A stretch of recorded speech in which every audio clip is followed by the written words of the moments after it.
Dans cette vidéo, on va montrer les avantages de la structure de Guerkin. Ensuite, on va les expliquer. Pour cela, on expliquera les phases qui précèdent la rupture d'un matériau, puis nous expliquerons aussi la répartition des charges dans le Guerkin à travers notamment une forme en treillis. Ensuite, nous comparerons la structure du Guerkin avec une structure plus simple, notamment cubique ou en forme plutôt de pavé droit. Et finalement, nous verrons pourquoi on parle d'un avantage de légèreté pour la structure du Guerkin.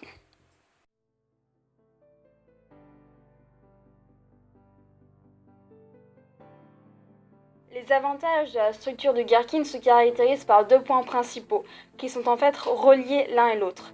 Premièrement, elle est plus stable, mais aussi plus légère. Cette légèreté en fait inclut le fait que cette structure coûte moins cher en moyenne. Commençons donc par parler de rhéologie. La rhéologie, c'est la science des déformations de la matière sous une contrainte.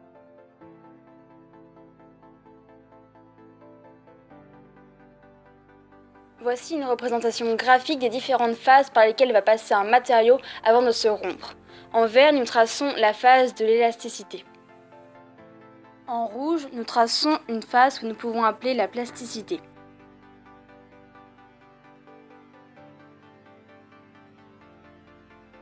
Après la plasticité, nous arrivons au point de rupture. Le point de rupture correspond à sigma max. Sigma max peut être notamment utilisé dans des formules mathématiques afin de calculer et comparer la résistance de certains matériaux. Alors, l'élasticité, qu'est-ce que c'est ? L'élasticité, en fait, c'est le même principe que l'élastique tout simplement. Donc c'est la capacité à fléchir sans se rompre. L'élasticité va donc produire de petites déformations. Ces déformations seront réversibles, elles ne produiront pas une déformation irréversible sur le matériau. Contrairement à la plasticité, qui elle en revanche est une phase où le matériau subit des déformations qui sont maintenant irréversibles.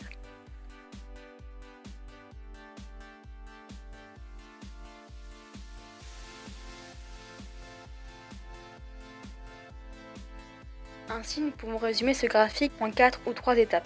La première, l'élasticité, celle où le matériau plie sans problème de souplesse. La seconde, que nous n'avons pas vue car elle s'applique uniquement au métal, c'est le durcissement en fait du matériau dû à des déformations plastiques.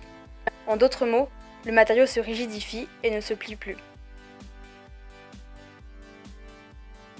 Ensuite, en troisième ou en deuxième étape, nous avons donc la striction. La striction, c'est un resserrement ou une contorsion qui est causée par des déformations, encore une fois, plastiques. Celle-ci se caractérise par le repliement en fait sur lui-même du diamètre du matériau. Enfin, la dernière étape est donc celle où le matériau se casse. C'est l'étape de rupture. Pour résumer, le matériau en fait va passer par différentes étapes, en commençant par la souplesse, il va se plier sans problème, puis il va se rigidifier, enfin il va se casser. À travers cela, nous pouvons donc voir que plus un matériau est solide, plus son sigma max sera élevé. À présent, nous allons voir comment se répartissent les charges dans un treillis. Sur notre schéma, on note en rouge les pieds du treillis et en noir les nœuds de jonction.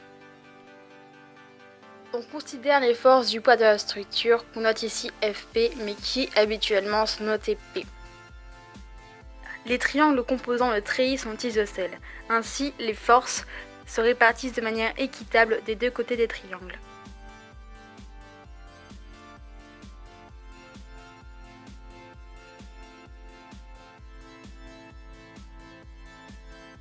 Ainsi, une structure complète faite en treillis fait que les forces sont divisées. Par conséquent, la répartition des charges est très efficace et très intelligente. Néanmoins, le poids de la structure n'est pas la seule force qui s'exerce. En effet, représenté par des flèches vertes ici, se produit un phénomène de traction entre les forces. Puisque les triangles sont isocèles, les forces sont égales et ainsi complémentaires. Ce phénomène de traction permet donc de penser qu'à chaque pied s'exerce une même force. À présent, nous allons voir pourquoi la structure de Guerkin est supérieure, en tout cas meilleure, qu'une structure cubique ou en forme de pavé droit, en les confrontant toutes les deux à des contraintes environnementales. Confrontons d'abord nos deux structures à la pluie. Comme vous le voyez sur la structure de droite, la structure cubique, l'eau va stagner sur le toit de celle-ci. Ainsi, cette eau qui stagne sur ce toit va probablement alourdir la structure et en plus va pouvoir éventuellement causer quelques désagréments à celle-ci. A contrario, sur la structure de Guerkin, l'eau va glisser en fait à l'aide de la forme de dôme qui lui sert de sommet. Ainsi, l'eau va s'écouler le long du bâtiment ou tout simplement tomber au sol. Elle ne causera ainsi aucun désagrément à la structure. À présent, place à une deuxième contrainte météorologique, le vent. Nous considérons, avec nos flèches vertes, qu'il peut arriver de toutes les directions. Sur le bâtiment de droite, vous pouvez voir que le vent se cogne à la structure. Le vent qui arrive sur la structure de droite va causer des désagréments au sol, puisqu'en se cognant et en rebondissant sur sa structure plane, il va tourbillonner au sol et ainsi causer ces désagréments. A contrario, une nouvelle fois avec le bâtiment londonien, qui lui, grâce à sa forme aérodynamique, va laisser coulisser le vent autour de lui. Le vent qui coulisse alors autour des parois du Gherkin ne causera aucun désagrément à la structure une nouvelle fois. En effet, puisque le vent ne se cogne pas entre guillemets à la structure, il ne rebondit pas et donc aucun tourbillonnement en direction du sol ne se produit. Enfin, ces deux structures présentent une différence de surface au sol. En effet, la structure cubique présente la même surface au sol qu'elle ne présente à son sommet, tandis qu'au contraire, la structure de Gherkin est plus fine à sa base alors qu'elle s'élargit en montant puis s'amincit de nouveau. Ainsi, elle prend moins de place au sol et dans les rues que ne le ferait une structure cubique ou en forme de pavé droit. Pour finir, nous allons brièvement voir pourquoi nous lui attribuons un avantage de légèreté. Cet avantage s'explique par sa forme de treillis que nous avons vu précédemment. En effet, celui-ci évite l'utilisation de colonnes, piliers ou encore de murs en béton. Ces trois composants sont vraiment beaucoup plus lourds que la structure en treillis qui, elle, permet non seulement une bonne répartition des charges, mais aussi une structure plus légère.